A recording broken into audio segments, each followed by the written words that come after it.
Okay, let's dive right into this explainer.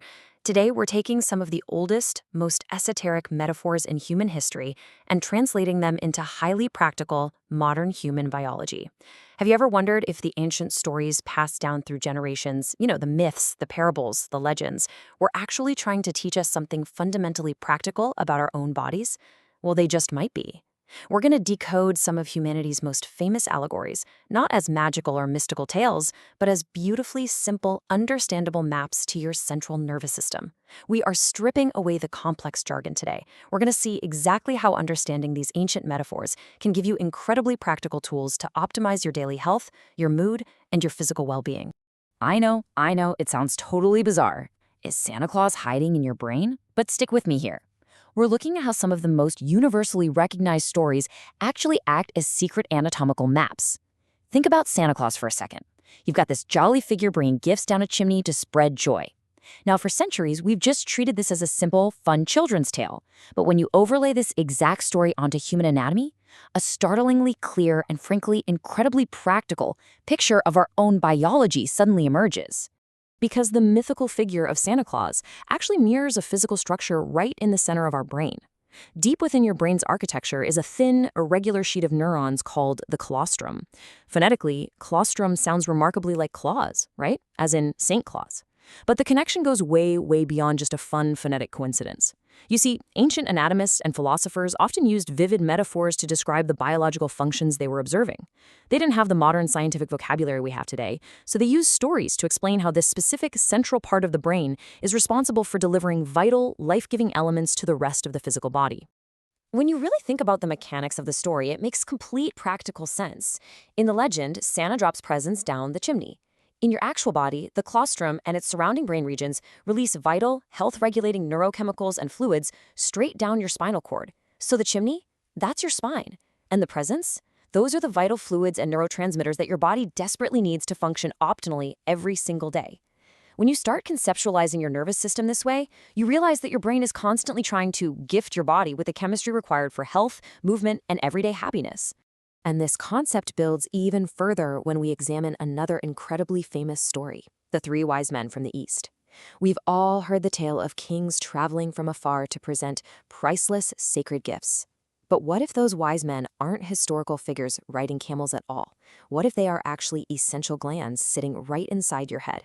Realizing this changes the entire dynamic of the story. It goes from a historical event into a practical, daily biological process that is happening inside you right now. Traditionally known for presenting gifts at birth, these three figures beautifully represent three absolutely essential brain glands: the pineal gland, the pituitary gland, and the thalamus. These are your body's literal three wise men, and they are incredibly generous. Their gifts are the crucial hormones and neurotransmitters, things like serotonin, melatonin, and dopamine. Without these three master glands working together in perfect harmony to deliver these chemical gifts, your body simply cannot maintain its everyday health. They are the master regulators of your physical reality. And your overall health relies entirely on these glands functioning harmoniously together. It all really starts with the thalamus, often considered the grand relay station or even the center of consciousness in the brain. The thalamus is completely integral to your sensory perception. It dictates how you experience the physical world around you. But perhaps most practically, it is deeply involved in the production and regulation of dopamine. And if we want to talk about practical daily applications for your health, understanding dopamine is where we absolutely must begin. Dopamine gets a lot of buzz, but it's frequently oversimplified in pop culture as just a feel-good chemical. Actually, scratch that. It is so much more than that. It is highly, highly practical. It governs everything from your baseline motivation to simply get out of bed in the morning to your ability to focus and learn a new skill at work. Crucially, it controls your physical movement and motor skills. Are you reaching for a cup of coffee smoothly? That is dopamine at work. It also regulates your sleep-wake cycles, meaning your daily energy levels are directly tethered to the health of this neurochemical system. This isn't abstract science, folks. This is the literal chemistry of your everyday lived experience. Maintaining this specific neurochemical balance is absolutely critical, because when the gifts from the thalamus are disrupted, the practical consequences are severe. A degeneration of dopamine-producing neurons directly leads to the tremors and movement difficulties we see in Parkinson's disease. On the flip side, too much dopamine activity is linked to schizophrenia. Too little, we see debilitating depression, intense anxiety, and just a total loss of motivation. This is exactly why supporting your brain health through good sleep, proper nutrition, and managing stress is literally the most practical preventative medicine you can possibly practice. Okay, let's shift gears to another massive historical metaphor that doubles as a poetic, highly accurate guide to your body's chemistry. The Promised Land, famously described as flowing with milk and honey. For centuries, people have been searching ancient maps for this physical utopia. But what if the Promised Land of perfect health and harmony isn't a place you travel to at all? What if it's actually a state of neurochemical balance you cultivate within your own brain? When you look through a neuroanatomical lens, the metaphor is stunningly precise. Honey symbolizes melatonin, which is a rich, golden-hued hormone secreted by the pineal gland. Milk represents serotonin, a vital, nourishing neurotransmitter released by the Pituitary Gland. When ancient texts spoke of a land flowing with milk and honey, they weren't talking about geography. They were describing an optimally functioning nervous system, flooded with the exact hormones required to bring peace, rest, and physical healing to the human body.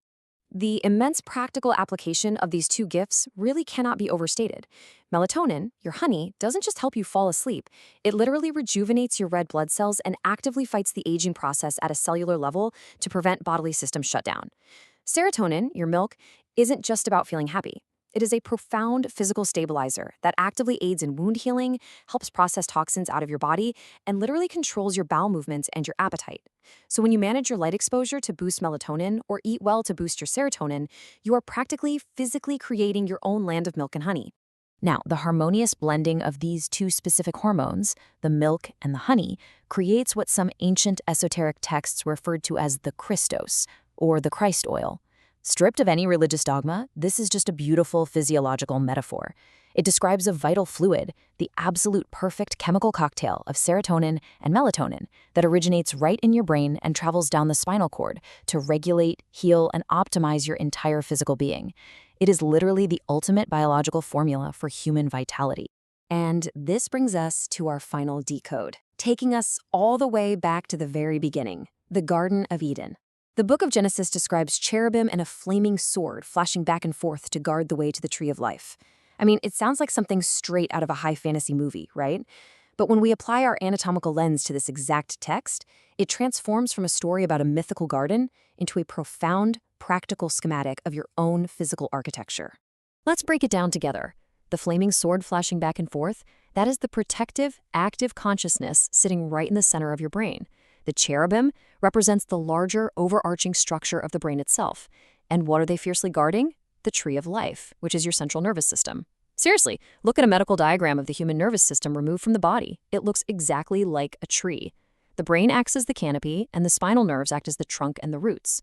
Your consciousness is fundamentally designed to protect this delicate tree of life, ensuring that those vital fluids we just talked about can flow completely uninterrupted. So, knowing what we know now, that your daily mood, your ability to sleep, your digestion, and your very physical health are governed by these ancient sacred inner fluids, the takeaway here is incredibly practical. These stories aren't just ancient history. They are quite literally an owner's manual for your body. You are the gardener of your own Eden.